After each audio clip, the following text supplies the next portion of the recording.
Hello YouTube, it's Mackenzie.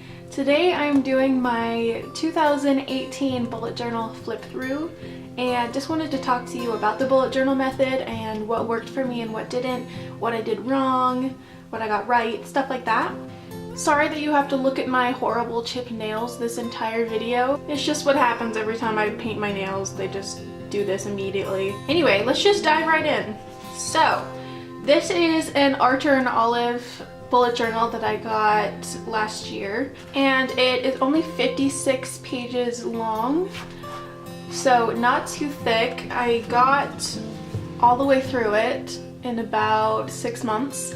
So this is my first bullet journal. Then I moved on to this bullet journal here. This one is from Minimalism Art, and I just got this on Amazon. So I like this one because it has this elastic on it. So here's the first page. This is my key. I didn't put my key in my new bullet journal because I felt that it was unnecessary. I just have task, completed, migrated, event, and reminder, so those are really easy to remember. I didn't want to do too many different kinds of bullets just to keep things simple, so there's that. Here's my index, which I didn't fill out at all, so I didn't put an index in my new bullet journal either. This is a painting of the Little Prince that I did a while ago. If you haven't seen it, I'll link it right there. And I didn't use this year to glance page at all, not once, so I didn't put this one in my new bullet journal either. This January spread is one of my very favorite monthly spreads. I think that it's planned out really nicely, all the space is taken up really nicely. However, it took me so long to do this that it was not worth it because of all of the little tiny things that I put in here. I was way over ambitious, and it just made me not want to do any of my monthly spreads because I knew that they were such a big task. I have my goals and my important dates over here with this teeny tiny little calendar, and I'll show you what I'm doing now in my bullet journal, but you'll notice throughout this journal that it's very sporadic. I didn't keep up with it super often. So towards the end, like in October, I completely stopped bullet journaling, and I just now picked it back up this past week. So I'll show you what I'm doing now versus what I did back when I first started, but I'll show you that later. This is my first weekly spread. Again, it was a lot. I felt like I needed to fill in all the spaces, and I didn't know how to space things out so that I didn't need to fill in all the spaces. I do like how there's a lot of text and not a lot of pictures. I later on used a lot more pictures than text, and that kind of felt a little bit unnecessary. It's fun to see all these little tickets and things that I taped in here. That's something that I really like doing, and something that I'll continue doing, is to just put little memories of little paper things in here. So it looks like this is when I went to go see Lady Bird, which is one of my favorite all-time movies. And I went to a little basketball game, I guess? Here's some lists that I did. Sorry, you can probably hear my mom using the mixer in the background. But this I did refer to pretty often, but not super a lot. I'll probably do another list of video ideas just monthly, and then that way I can see which videos I want to do which months. I don't feel like this is super necessary, and this isn't super necessary because I like to just write a little shopping list now. So I don't usually take up whole pages anymore. I like to write them on little sticky notes, and that way I can move them from place to place in my bullet journal. Here's another weekly spread. I do like these little tiny pictures that I drew. Let me zoom in so you can see them. This says trying my best, and this one says I believe in you. It's a cute little potted plant. I also really love these stickers, and I should probably buy more of these like big see-through stickers so that they can go over top of text and it's alright. I really love these ones because they look like pressed flowers. Again, another weekly spread. I was just kind of trying to take up all the space, trying to get a little bit too ornate, I think. Here's where I play around a little bit with spacing, trying not to take up all the room. I really feel this right now. This says so many things to buy, so little money, and it's just a drawing of me laying face down on the floor. I used to separate my weekly reminders into days so that I could see at a glance what I needed to do that week and plan ahead my days, but now I think I'll do that differently. Right now I just do a general list, kind of like this reminders down here. Finding pictures to put in my bullet journal every week was really exhausting, and I think that that's something that I really struggled with and something that I won't continue to do, because I just didn't want to go online and find more pictures to put in my bullet journal, and I think it should be something that I want to do and something that I like doing. So I'll probably stop putting pictures in my bullet journal for a little bit, just because I want to bullet journal, you know. I really like this spread. It's a little just page of memories. This is one of my favorite monthly spreads. I know that I said that January was one of my favorites, but this one is also one of my favorites.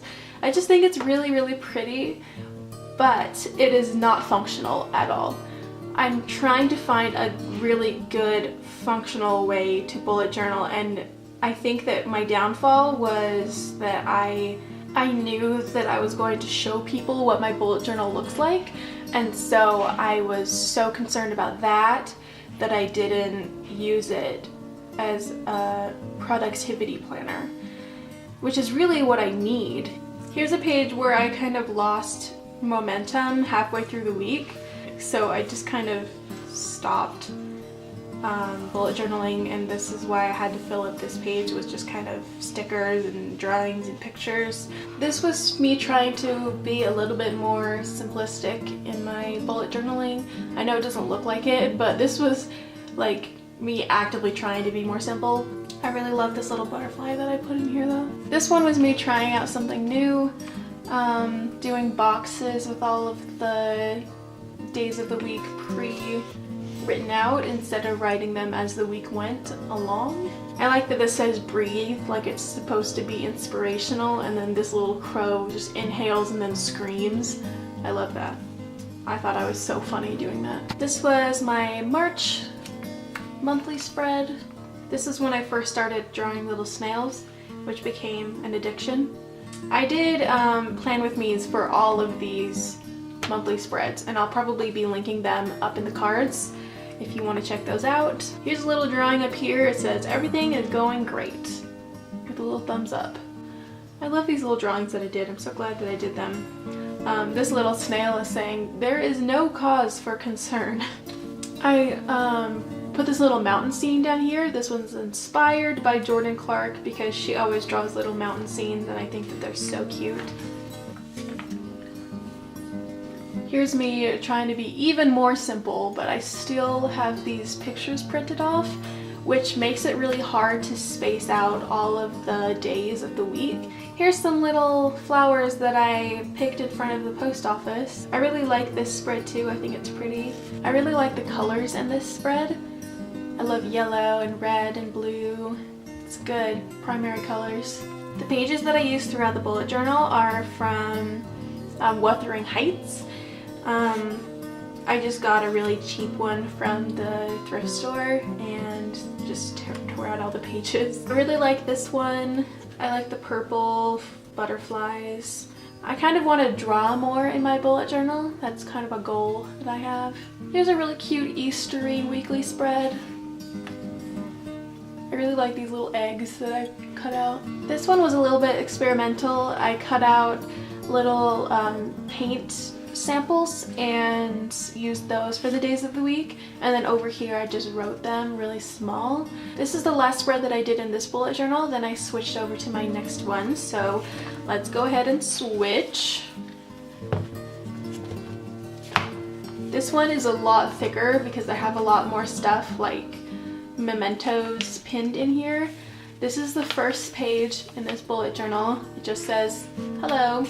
This monthly spread, I filmed a plan with me for this, but I hated how it turned out, so I never posted it. This is me trying too hard. It's not functional at all and took way too long to do. I've got a little 4-leaf clover down here, which I think is cute, and then I've just got all of these pressed flowers right here and right here. This spread is where I really started to kind of lose interest. Here's another weekly spread, and it took me until the end of May to start doing my bullet journal spreads. Here's another example of me writing out all of the days of the week beforehand and then having the spaces already planned out for me to write down things I need to do. This is one of the spreads that I put on my Instagram because I thought it looked really cute. I really like all of the layers going on. This is my June monthly spread. I did a plan with me on this one. Then immediately after that is my July monthly spread.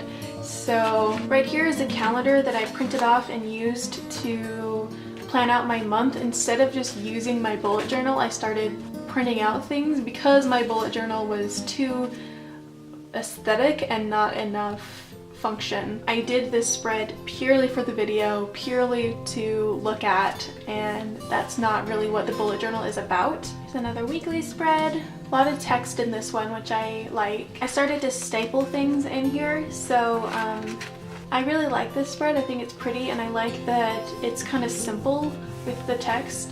I didn't use any colors or anything like that, and that made it a lot easier to bullet journal in here. And I have this little note from a 5th grader. It says, "You are a wonder." That's cute. Here's more notes from 5th graders. That's cute. A little rainbow picture. Here's more notes from students. You can see that this spread I didn't actually finish. I kind of used these pictures to cover that up. I was really losing momentum here. I'm not even sure what month this is. And then we skip right to October, so you can see that I really didn't use this much. This page was definitely for the aesthetic and not too much for the actual planning because you can see how small the text is. I love how this looks. I think it's really pretty. I have these little printouts from Cheyenne Barton from her Patreon. It's just like an early October kind of spread, and I really loved how this looked. This is the last spread that I did in my bullet journal for 2018. Big pictures, small text. I thought I was doing really well, but I just never picked it back up again because I hate printing out pictures and cutting them in and cutting them out and putting them in here. So here's 2019. I did this very simple little cover page. This is a piece of confetti that I got from the 21 Pilots concert. If you want to see more of that day, you can look at my video that I posted. I'll link it right there. Here we are in 2019.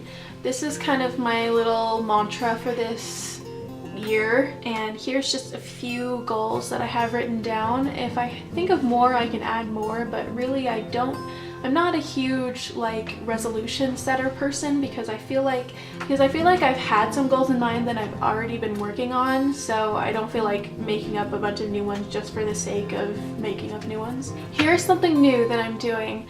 I decided to start doing big calendars for my monthly spreads instead of the pretty visual kind of monthly spreads. So this way I can actually plan things. Crazy, right? It's still kind of cute. I still use some colors. It's not perfect and it's not meant to be visual. I just need to get over the fear of other people looking at it. It's not perfect, but it serves my purposes and it didn't take me a long time to do, which is really what I needed. So I've got a lot of my videos planned out, a lot of my things that I need to do, a lot of appointments. So this is going to be super helpful, and instead of every week writing down what I need to do, I can look back in here and see what I need to do every week. Here's a page where I want to journal some intentions for this new year. I haven't done that yet, but I will. Here is my weekly spread for this week. I wrote down all the days of the week in advance and then wrote down things that I wanted to do. I also started incorporating a weekly habit tracker because I want to be more on top of my habits, but I didn't want to do a monthly habit tracker because my habits that I want to work on change really quickly from week to week. I'm going to make this little thing probably bigger in the next few spreads, my weekly to-do list. So this is my spread for next week. As you can see, I have all of the days already written down. It's not the most pretty spread in the world. It's definitely different than what I'm used to, but I think I'm going to really enjoy doing it this way because I was almost going to give up on my bullet journal and I want to stick with it. So that's about it for this bullet journal flip through. Thank you so much for watching. I hope you enjoyed it. If you have any questions for me, you can leave them down in the comments. I love you so much. I hope you have a beautiful, wonderful rest of your day, and I will see you in my next video. Bye!